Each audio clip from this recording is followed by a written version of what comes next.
So, hi guys, Beltran here, the IT veteran, and in today's video, we're going to be unboxing yung switch lineup naman ng Ubiquiti Unifi family. So, what I have here are the three flavors ng Unifi switches. All of these are PoE switches kasi yung sa project natin dito sa hotel, everything is PoE powered from the CCTV to the Wi-Fi to the telephones and etc. Okay. So, what we're going to be unboxing today is yung Unifi switch, 8-port 150 watts. Okay, so ito yung pinakamalit na switch ni Unifi. Then, we're going to be unboxing also yung malaking switch ni Unifi, PoE switch. This is this 48-port PoE switch, 750 watts. So ito yung magpapower ng halos lahat ng IT equipments natin using PoE for each of the floors ng hotel.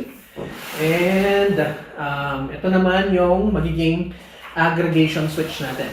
Okay, this is the Unifi XG switch. So lahat ng mga distribution switches natin ng mga ganito will be connected to this core switch, ang tawag natin in terms of computer networking. Tapos from the core switch, yun yung pupunta sa routers natin. So let's get started with unboxing, and I'll see you in the next consecutive videos when we're trying to open this one.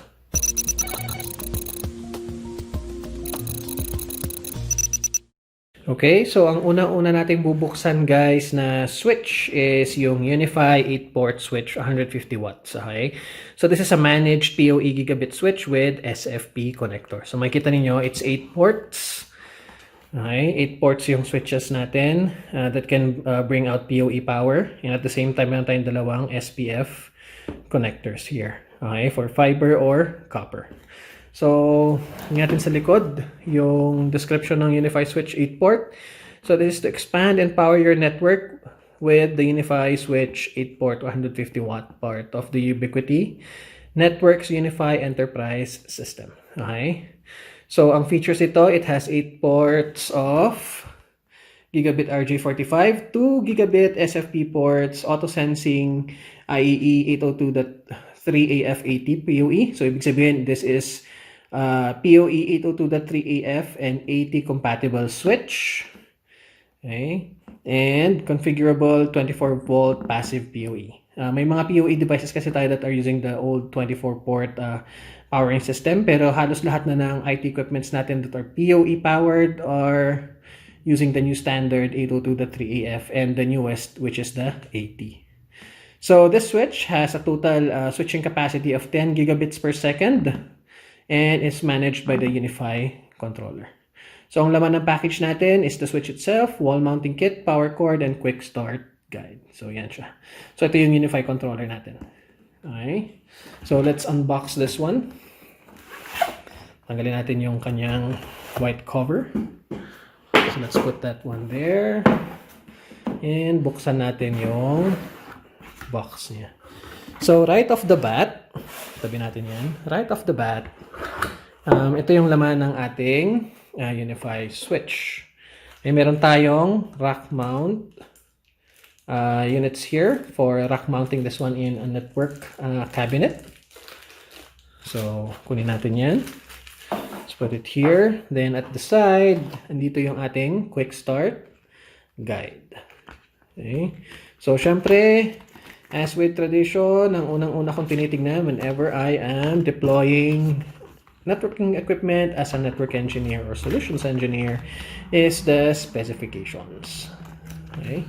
So, as you can see here, andyan yung dimensions niya, the weight, and dito yung networking interfaces niya. It has 10, 100, 1000 Mbps RJ45 ports.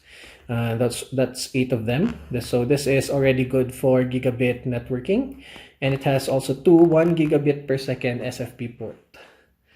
Then ang maximum power consumption ng units natin is 150 watts. Ibig sabihin nito is yung PoE devices natin can only consume up until 150 watts. So whenever you're deploying PoE devices, you have to take note kung ilan yung consumption na kakainin nilang power from the switch. Now, kung excluding PoE, ito yung yung 20 watts dito, ito yung actual power required by the switch itself. Okay? Pag wala siyang PoE. Pero pag may kargang nakakabit na PoE devices, ito yung kinakain niyang power. Then, line rate niya is 10 gigabits per second. Ibig sabihin yung total switching capacity ng ating switch. Then, output niya is IE 802.380 or AF PoE technology. Okay, so ano ibig sabihin nun? Yung PoE devices natin, yung mga Wi-Fi, security cameras, they will be getting all of their power from this switch. So hindi na kailangan ng external adapters yung mga access points natin. All of their power will be coming from this switch. And ang operating humidity niya and temperature. So that's the tech sheets. There's a quick start guide. Andito yung laman. It teaches you also how to install this using yung Unifi Cloud Controller, the front panel, yung LED lights niya, and yung side panels. Okay, so that's the quick start guide. Then, meron tayo dito, the power cable of the switch. Then, yung rack mounting accessories natin. Okay. So, we also have, if you want to install this in a wall, okay, so, nandyan yung ating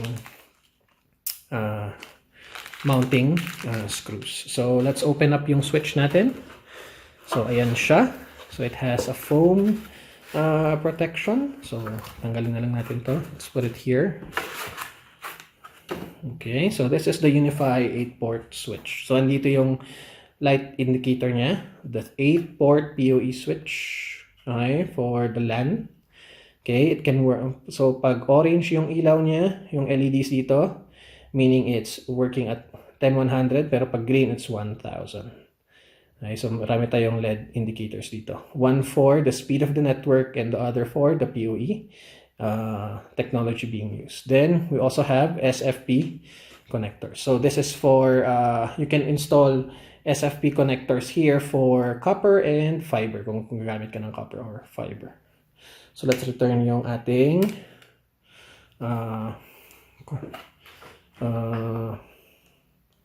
seal for the SFP. And at the back, makikita ninyo, ayan yung mesh kwan natin. Case natin, this is aluminum. Okay, and it's a cold aluminum steel.